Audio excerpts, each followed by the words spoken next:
Hey, good day to you. This is Todd. I'm just a regular dude walking in the Word. My encouragement for you today is this: don't be a critic. You want to be one that's amazed at the power of God and a devout follower of God, okay? Not one that's critical of everything that God does. And so you're going to see in this passage that we're looking at today, it's Matthew 9, verses 32 through 34. So if you have your Bibles, like I do, you can get them and follow along.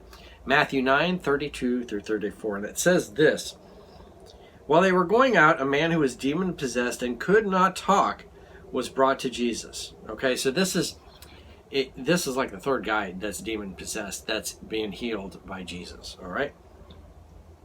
And he couldn't talk.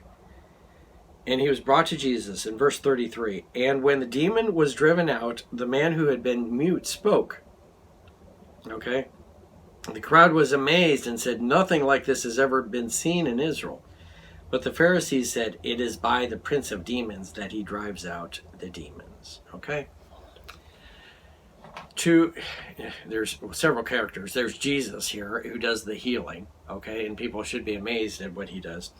There's the demon-possessed guy that was mute. He couldn't speak. When Jesus healed him, he could now speak. All right, and it wasn't a progressive healing. He just started speaking. Okay, and again, a lot of things, if you can't speak, then you got to go to speech therapy and all this stuff, because it's a progressive thing. Not in this case. No, Jesus heals him, and the guy starts speaking. Okay, so you have that. Then you have the crowd that saw all this, and they're like, "Wow, this is amazing." They were amazed. Remember, the word amazed is used very sparingly here in the New Testament, in these Gospels. Jesus was only amazed himself twice, okay?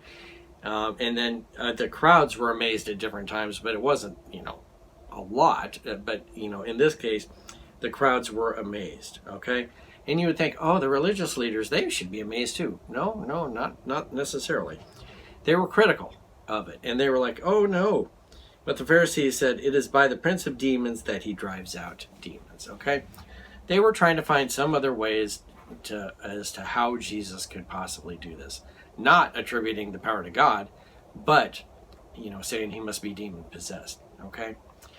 My encouragement for you is this: when you are in your church service, when you're doing the Bible study, anytime you're with the Lord, see what you can gather out of that, what you can learn from that, and how the power of God can affect you. Okay? Don't be a guy that's critical and trying to evaluate everything that goes on and, missing the blessings that God has, for you. Okay? You might for example, you might be watching me today and you might go, you might be just following along and ignoring all the goofy stuff that I do and the stupid stuff that I do, and following along and going, oh, yeah, I need, that's what God is teaching me. Or you could look at this episode and go, wow, that guy is, he did some stupid stuff. The lighting's not right. The farm is shaking back there. There's too much light on this one, on the grass over here, and evaluating everything and completely missing what God is trying to teach you. Okay? And you can be like that in the church service too. You're like, wow, the music is too loud, or the lady's off pitch, or whatever. Ignore that and focus on God. Okay?